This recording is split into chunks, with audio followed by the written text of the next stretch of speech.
Hey, this is Dave Baszucki. Welcome to Tech Talks. Today, we're going to be talking with George ElKoura. Welcome, George. Thank you. And Taylor Russ. Welcome, Taylor. About all things simulation and engine. We're going to be talking about how does Roblox work? How do we simulate reality? How do we work on performance? How do we work on scale?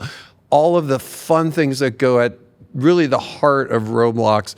And maybe as we roll into it, I would say this is a topic near and dear to my heart. And way back in the very first days of Roblox, there's a computer programming language called C++ that we'll probably talk a little bit about.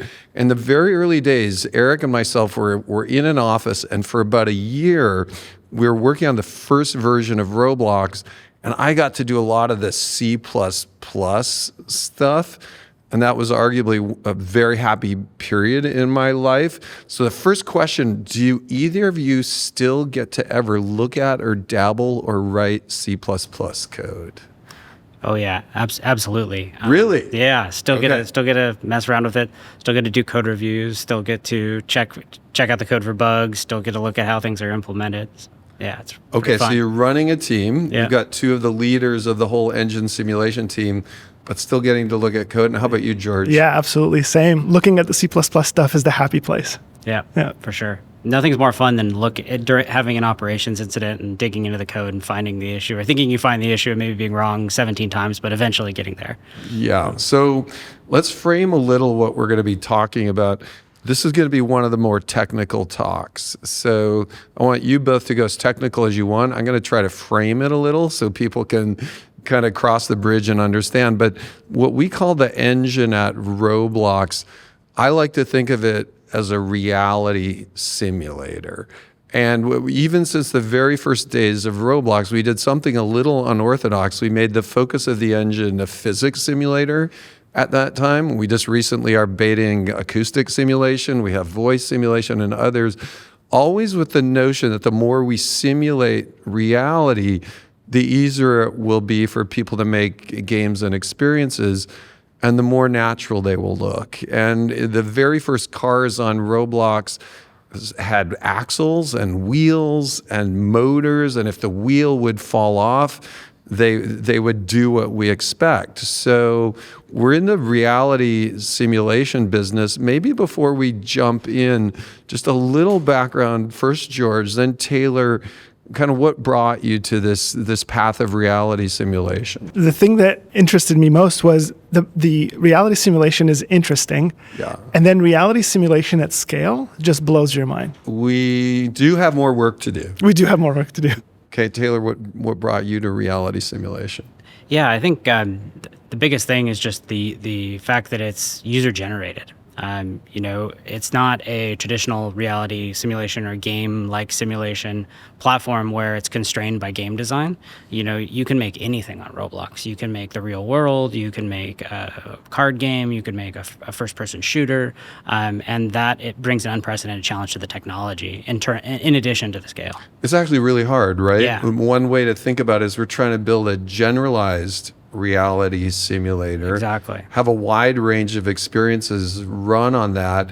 And people who are familiar with the gaming space maybe have heard things like, well, we got to bake in the blank, or we got to do that.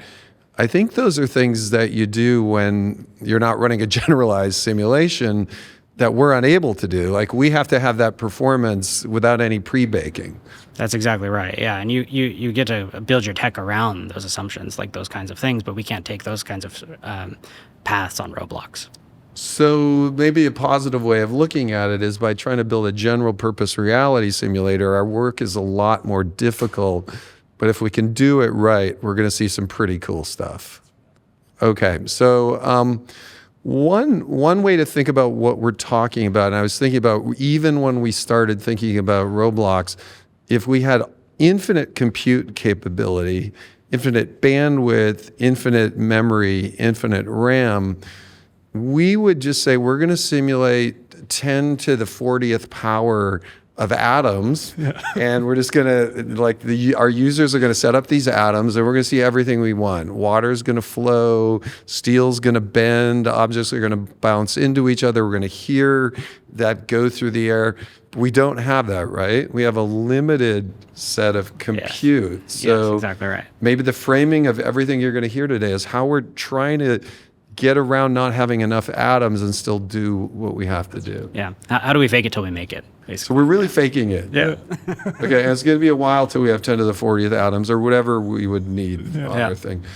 Okay, so we're gonna dive into some of the things we've been working on and just hop through a few topics. One of the things that's unique about Roblox is we're trying to run on phones, tablets, computers, consoles, whatever, a wide range of environments. We have iOS, we have Android, we have PC, we have Mac, we have Xbox, we have PlayStation, we have MetaQuest, we have Android devices, more to come arguably. We also have our server infrastructure, which is big heavyweight servers. And you're building code that runs on all of them. Up until about 6 months ago, there is something that every one of these devices gave us that we just used without thinking about it. Are we talking about our memory allocator? That's correct. Oh. So every one of those devices has a memory allocator, and when you build a program on those devices, arguably each one of those operating systems has built their own memory allocator, which is when a program runs, it gives you all the millions of little objects you need to run. And I was thinking about it before the talk. They probably are really working to make a memory allocator that works well for everyone, but maybe that means it doesn't work the best for Roblox. So can you share a bit? Who wants to share what we've done in the last 6 to 12 months? Yeah, that's exactly right. You hit on it exactly, which is the general allocator that ships on with the standard implementation. It has to support every program in the world and every program that's ever been written. It's not specialized, and when you're targeting a single program, you have the ability to specialize it. And so that's what we've done, is implemented a specialized memory allocator that gives us a lot more fine-grained control over how allocations work, how they run, where they run. We also have a lot more control over the individual technical characteristics, like the data structures for tracking. And this lets us do different things around performance and stability improvements. And can you share what fragmentation is? Fragmentation is when you allocate small blocks of memory and then you leave a lot of gaps in between. So when you avoid fragmentation, you have the ability to have more spaces of memory. And then the problem is that if you don't have enough space because you've left these gaps and you go and ask for some size of memory, you may not be able to allocate that memory. Right, and we're going to talk about some advances we're making in our architecture, where the more accurate we know how much memory is available, the more we think we can make a system that will never crash. That's basically. exactly right. And I would say, without throwing any vendors under the bus, if we look at all these devices, there's a various range of accuracy in how well those memory managers tell us what's available. That's exactly right, yep. Yeah, and so that creates a big challenge because we want to use as much as we can. But if in some of those devices, without saying which one, if we do that, all of a sudden, sometimes the device will just say, sorry, we can't supply that memory, we're going to crash on you. So we have taken this disparate set of memory managers on every device and put our own on top of that, really, or a combination of open source and our own. And so we're running a consistent memory manager everywhere now. That's exactly right, yep. Okay, and then for the users out there, so the people that hear, what are some things they might have not noticed, but that we have measured over the last 3 to 6 months? Individuals may not have noticed it, but you would notice improvements in crash rate. I watched that. Yeah, so exactly. I've noticed that. Yeah. The other thing that's a big win with specialized memory allocation is performance. That's right. And so what we notice in our macro level metrics is just improvements over frames per second and jitter as well. And so what's very interesting and what we expect is whenever we raise performance, frame rate, raw performance, consistency, in this case, I believe we statistically measured people playing longer. Exactly. Which is very hard to do and amazing. And is this is technology that every single experience, no matter who created it, automatically gets a little bit better. Yep, that's exactly right. So nice job. Step one of Engine. Step two. So there's another thing now that we're working on that I'm not sure we're all the way there. We have a huge grid of servers all around the world. I think, we've shared that we have one in Singapore, we have one in India. Everyone's excited because we're going to build one in Brazil. Which is going to be really cool. And this big data grid has a bunch of servers that have a bunch of cores on them. And we've rolled out the notion that the larger the game on Roblox, the more cores it's going to get, because we want to make it fair for creators who make a 500-person game to get more cores because there's more people playing. So there's some notion I'm always asking, are we saturating all those cores? Can either of you mention what that would mean for us? Yeah, if we could fully saturate all those cores, it would mean that we're serving the workloads that we optimally can serve. Ideally, we would fill 100% of our server capacity all the time. And if we filled all of our server capacity all the time, that would imply that our creators and our users are having a much more optimal experience because data is getting processed on the server and delivered to them more quickly. And so what this means is our core engine code that runs in the server runs very parallel right now, but isn't perfectly parallel. That's exactly right. And when we swipe through every system on our servers in the cloud, they have physics simulation, they have scripting, they have data in, they have data out, they have networking, they have all of that. And we are working, I believe, to get every one of those systems fully parallel. Yep, and there's a lot more work to do there, but the idea is to make it so that parallelism in the Roblox engine is ubiquitous. You just add, if you're adding code or you write code in Lua or Luau for your game, that it's just parallel by default, and you don't have to think about it or worry about it. Okay, so engine project number 2, complete parallelism, on the way. Excited about that. Engine challenge number 3 that we've been talking a lot about and we've been hinting at about in the traditional gaming space. What I see a lot of when I use traditional games is I download a really big thing. Sometimes it's 200 gigabytes, sometimes it's on an app store, and then after I download that, I start playing it. So if you sent me a note either on Roblox or someone said, hey, come play it, I said, give me a few minutes to do that. So maybe before we jump into this next topic, which is pretty rich, either one of you want to share what's unique about our architecture relative to both a download, which is you download everything, and then the other one is we've all heard about streaming, right? I thought there's like video streaming, but I actually think there's something better in the middle. Who wants to chat about that? So our architecture is fundamentally different than a traditional game engine where, like you said, you have to wait to download, tens of gigabytes of data sometimes. And on Roblox, you can go ahead and start playing a game in seconds. And we'd like it to be even faster than that. That's not good enough. That's right. We want instant join. That's right. Exactly. And so the big difference is that we view our engine as our entire platform. It's both the engine that is traditionally called an engine and the cloud architecture that we have, that we built, leveraging all the power of the servers and everything that we have, that really once we start pushing on the limits of that, it becomes breathtaking. So we're not streaming video, we're streaming 3D objects.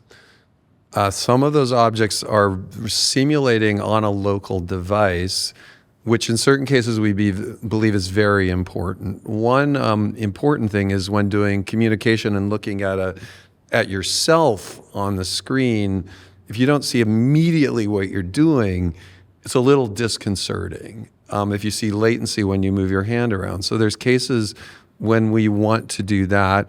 And then another big part of our architecture is some of those objects we simulate on servers at the same time. We're always trying to mix what we simulate locally versus what's on the server. another big note about Roblox too is that we could make and publish a game just sitting here while we're talking. In 2 minutes we could have something online on Roblox. There's no download, no seams, and that's the coolest thing about it. Is it's just there and playable instantly. You don't have to host servers or do anything like that. Okay, so we have clients on a bunch of devices. They're all connected to a cloud. They work very closely together. And now up until recently, and I'll share a little about where we're going, we put certain limits on the resolution of what objects people could use in their Roblox experiences. And we arguably didn't fully use the cloud to help us solve some interesting use cases. One interesting use case, in addition to joining instantly or publishing the same game to every device, is on a very low-end Android, I'd like to play the same experience that I play on a super cored-out gaming PC.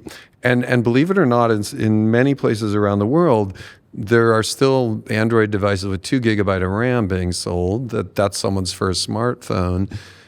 And typically game creators make a different build. They make a low-end Android build. They make a high-end PC build. We want the same build. That's exactly right. To do that. So how can I have these super small assets on an Android and super high-res assets on a gaming PC with the same build? There's something called level of detail. Like you mentioned, on traditional game engines, they will produce different builds of assets for each different kind of device. For Roblox, what we'd like to do is leverage our cloud infrastructure so that stuff happens on the fly, lazily, automatically.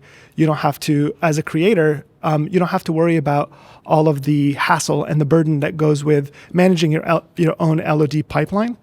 And the more complicated that gets, the more people just don't do it. And if you don't do it, you leave performance on the table.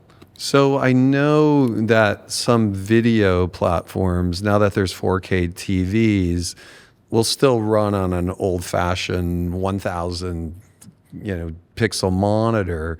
And so those video companies are probably doing something similar. They're uploading 4K video, downsampling it intelligently, and then sending the right video. So can you share what I know we're doing this for meshes, textures, like that. We're doing the same thing essentially. Right, yeah, exactly. And so we do it for all of our asset types that we have on the platform. We do it for meshes. We do it for textures and animation in the future as well. Anything that is considered a Roblox asset would be able to run through this transcoding pipeline that we've built.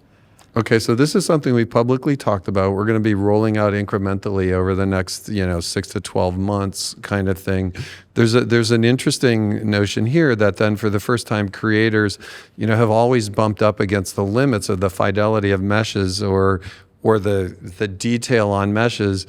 But now we're going to eliminate those things and store natively, I believe. That's right. Yeah. Right now, what we do is we go through a process of filtering the data and processing the data before we store it. And soon we'd like to start storing your original assets and original data at the native resolution, at the highest resolution that you give us. And then we'll be able to upsample and downsample on the fly, depending on the capability of the device that's actually viewing it. So what this will mean for a creator is a creator could work in very high resolution assets, push to our cloud, and still, we believe on a 2 GB RAM Android device, automatically deliver very low res assets and textures to make that thing function at good perf. That's it, yeah. And be able to have it scale dynamically up and down so that you get the correct feel, a consistent feel at that lower level of performance. Like, if you're on a 2 gig Android device, that you still get good performance even though you have low memory potentially. Okay. Be able to scale it up and down dynamically. So this is going to feel like a whole new Roblox, I feel. We are not used to this kind of mix of low-end perf and high-end quality that we're going to see. Now, there's another benefit that having a wide, what we call LOD assets can provide. And so to be specific, if we have a car that takes 1,000 or 1 million, say a 1 million triangle car, internally on our cloud, we're going to have a 100 triangle and a 500 and whatever type thing. So there's also a benefit in joining Roblox quickly and having it feel like we're joining quickly. I don't know which one of you wants to chat about our orchestrator and using LOD to help join more quickly. Yeah, I really like an analogy that you use where in the early days of the web where you had, Yeah, that's right. the images that show up and they pixelated and then they come in a little bit more crisp. Our orchestrator effectively does that on world scale in 3D for a world. So when you first join, you download the lowest res versions of the asset as soon as possible, and you're immediately immersed in the world. And then over time, you quickly get the highest resolution things that are up close first, and then further they go further out. So our orchestrator tries to optimize for human factors. So we take things into consideration like the distance of the object to the camera or to the player. We take into consideration the pixel coverage. And all of that together makes you feel like you're in that experience immediately. And also, the further away objects, you might not notice that they never actually go up in high res. And so we save a bunch of bandwidth and CPU and memory. Well, we talked about the ultimate extent of this is an object way in the distance, that million triangle car might only have 12 triangles. But way off in the distance, that's going to be enough for you to still see that color splotch, and you said something really important. So thinking through what people have on their own device, phone or a computer, that device has bandwidth, it has memory, has RAM, it has CPU, it has GPU, it has all of these things. So that's complicated. Then in addition, all of us have as you said, human perception of what feels like I'm joining as quickly as possible. And so we're going to optimize for each device specifically the mix of that streaming performance to optimize the perception of a quick join of the game. Yeah, we're going to trade off resources against quality. So in some cases, we'll spend more resources to increase quality.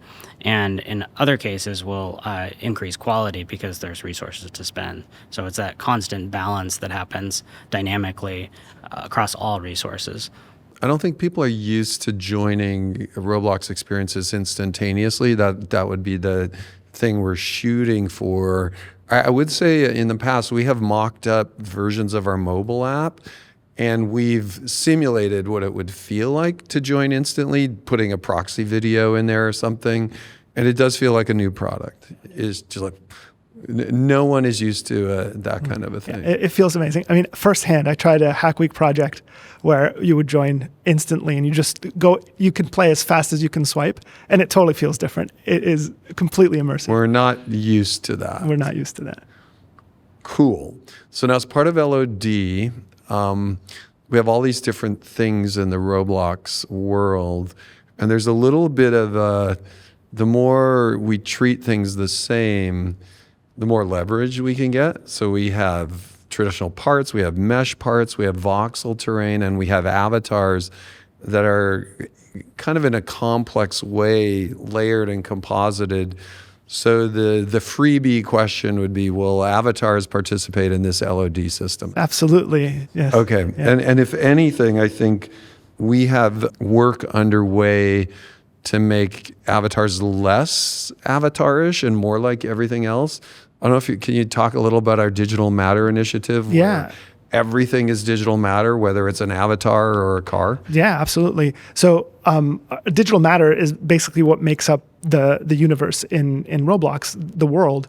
And for a variety of reasons, avatars have been treated a little bit differently than the rest of the digital matter. So yeah, cars and trees and all of that stuff are digital matter. But then avatars have their own specialized pipeline. Now, avatars are super important to the platform, but we can merge code, we can refactor things such that we can maintain the performance of the avatars that we need while having it be part of digital matter, so that we get LOD, we get occlusion culling, we get all of the benefits that we're putting into our rendering system, and they would apply to avatars just as well as they would apply to vegetation or mountains or anything else that is in the scene as well. So one benefit of treating things more and more the same, cars, trees, and avatars, is the same code is running that same thing. And I think that one benefit then is when we optimize or improve that code, we do it one time rather than 3 times. Exactly. Yeah. Optimizations carry forward. Any optimization applies, as well as any refactoring, tech debt, maintainability, APIs. It's just much more beneficial to have one code path. I feel like we've seen this pattern time again in that when we were working on MetaQuest, for example, which has some overlap with Android devices, by not forking out the code, by having, and I don't know what the number is, 99%, 96%, exactly the same code anywhere. I believe when we were working on the MetaQuest, really hard to make it perform well. We got a little Android's getting faster at the same time. Yeah, exactly. There was some challenges with Quest, that's for sure. But yeah, it is about 9. I don't know the exact number, but we try to minimize the amount of platform specific code that we have. Okay, so now I'm gonna jump around and stick with the avatars. So this one will go high level and maybe not give away any stuff that we're working on at too much of a detail. But philosophically, when we look at a Roblox world right now, there's a lot of stuff in that world, right? And a standard avatar, I believe, can be many body parts, many layered things, all types of things. And I think in the traditional video game space, rather than having that avatar have 200 separate things, they tend to have artists bake it into a single thing. Is that fair to say? I think. Yeah, it's fair. Yeah, and so we've taken an approach that we don't want to bake it because we want to have any clothing work with any avatar, any animation work with any avatar, facial drive any avatar. So we've resisted that baking. But I guess I would say if there was any opportunity to automatically do some of that stuff, we might see some performance. We just might, yeah. So there is a elegant future out there of imagining the flexibility of open-ended generalized engine, but by using cloud, more ability to optimize performance at the same time of these things. Okay, so I looked on one of the biggest PC gaming platforms, and there's a bunch of them. And I'm not sure if I said it to you, George, or you, Taylor. I said, here's a top 20 list of these games on these PC platforms. PC tends to be more competitive gamer, more competitive, not just pure social. And I think I asked what % of those were server authority. Was it you or you? You probably asked me, yeah. Okay, and do you remember what % you said? I don't remember the percentage, but I think it was close to 100% for all the competitive games. But that's correct. Yeah. So this, I want to take a step back and highlight the complexity of this problem. And this is deep in the lore of all games. We like the notion, if possible, of simulating the client side. You can see your avatar act like a mirror. It's very predictable. If you're going one direction, you change very quickly. It's immediately responsive. But that does create a problem in competitive gaming.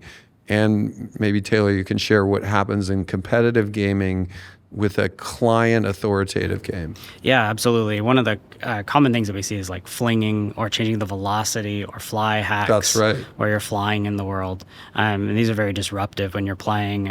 It's just not fun to play. It's also not fun to create when you're vulnerable to this type of activity. Yeah, and I would say the Roblox developer community has done an amazing job because Roblox right now is not hardcore server authoritative. We run in this more general architecture.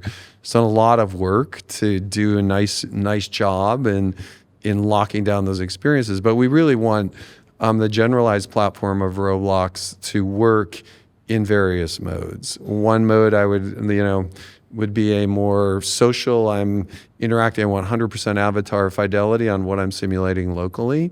But the other mode is a server authoritative mode for competitive stuff. So can you give a hint of what we're working on server authority? Yeah, so there's big challenges there to tackle with server authority. obviously with client authority, you press a W and you feel that reaction right away. And in a naive sort of approach to this problem that we've talked about, you could sort of press W, wait for the packet to go to the server, wait for the response, but then the client would feel all that latency. That's sort of a brute force approach. So the approach to tackling this is to predict what happens on the client, or to extrapolate, in other words.